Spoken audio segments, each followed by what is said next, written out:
Listen closely because the landscape in Chicago is shifting beneath our feet. We are witnessing a calculated, aggressive, and frankly necessary transformation of the Chicago Bears roster. The front office is not sitting idle while the rest of the league makes power moves.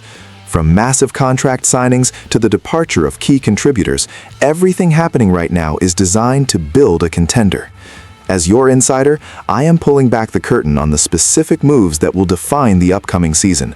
Buckle up, because this is going to be a wild ride through the Windy City. Stop what you are doing and pay attention, because this is a massive statement of intent from the Chicago Bears. We have confirmed the organization has inked a $30 million deal with a defensive anchor who is coming off a campaign where he logged 125 tackles. This is not just a depth signing. This is a foundational piece. When you look at the production, the consistency, and the sheer physicality this player brings, you understand why the front office opened the checkbook. The Chicago Bears needed a heartbeat in the middle of that defense, someone who can diagnose plays before the snap and deliver punishment between the tackles. This player is a legitimate force of nature, a tackling machine who has proven he can sustain high-level performance in the trenches of the AFC. I have been telling you for months that the Chicago Bears needed to get tougher, they needed to get smarter, and they needed to get faster. By bringing in a veteran of this caliber, they are effectively telling the rest of the NFC North that they are done playing games.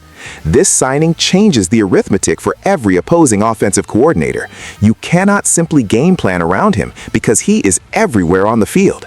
The tenacity he displays is exactly what the culture in Chicago demands. Now, let us talk about the price tag. $30 million is a significant commitment. In today's league, that is a premium investment for a linebacker, but you are paying for the reliability of a veteran who does not miss assignments. He is the coach on the field, the guy who ensures everyone is lined up correctly. This move signals that the Chicago Bears are tired of mediocrity and are pushing all their chips to the center of the table. But here's the reality of the business. You cannot keep everyone. When you bring in a high-priced veteran, it often creates a ripple effect throughout the roster. It forces difficult conversations about who stays and who goes. It creates a scarcity of resources that can sometimes leave other positions feeling neglected or vulnerable. We have seen teams make these splashes only to find themselves thin in other critical areas. Is this signing the final piece of the defensive puzzle, or does it mask deeper issues that are about to explode? While the front office celebrates this acquisition, there is a shadow looming over the rest of the defensive unit. The move is brilliant on paper, but the real question is how the locker room reacts when they realize that this kind of spending comes at a cost. Someone had to make room for this kind of salary, and that means someone else is no longer part of the future. The transition from one era to another is never clean, and this signing is proof that change is happening fast. As we look at the defensive depth chart, one name stands out as a potential casualty of this new era. Are you ready to see who had to walk away to make this possible? If you want to keep getting exclusive insights like this, subscribe now to stay ahead of the curve. Do not miss a single update as the Chicago Bears continue their aggressive pursuit of excellence. We must address the elephant in the room, because the move we just discussed has a direct casualty. A premier pass rusher who was a staple of the Chicago Bears front seven has officially bolted to sign a new deal with an AFC contender. This is the brutal reality of the NFL salary cap, and it is a blow that the Chicago Bears fans need to feel. Losing a player with this kind of explosive capability off the edge is never easy. It takes away that constant pressure that keeps quarterbacks looking at the rush instead of the downfield coverage. When a player of this caliber leaves, you do not just lose a sack leader, you lose a psychological edge. You lose the guy who forces the left tackle to sweat every single snap. I've been hearing rumblings about this for weeks, and the frustration within the building was palpable. There was a desire to keep him, but the financial demands were simply too steep for a team trying to balance a massive upgrade elsewhere. It is a strategic pivot.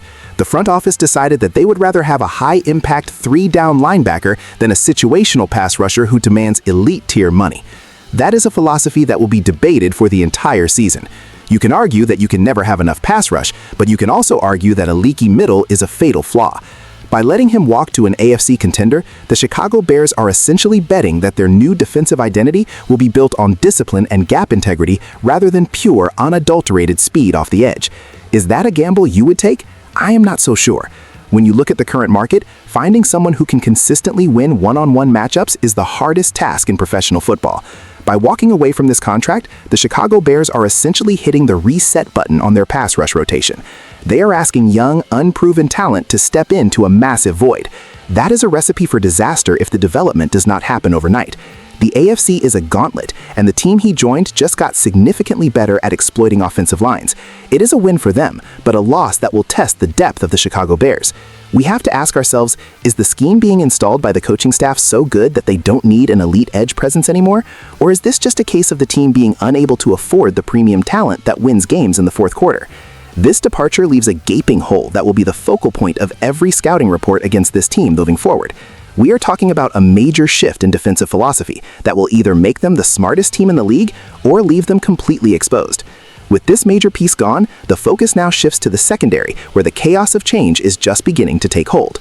The tectonic plates are shifting in the Chicago Bears secondary, and frankly, it is enough to make your head spin. We are seeing a complete overhaul as Nahshon Wright is out and Cameron Lewis is in. And who is sitting in the command chair for all of this? None other than the defensive coordinator, Dennis Allen. He is the architect of this chaos, and he has a vision that most people simply do not understand yet. Dennis Allen is a master of the secondary, a man who lives and breathes defensive back technique. When he brings in a player like Cameron Lewis, he is not looking for a superstar. He is looking for a specific skill set that fits his complex, shifting coverage schemes. He is looking for versatility. The departure of Nahshon Wright was not a mistake.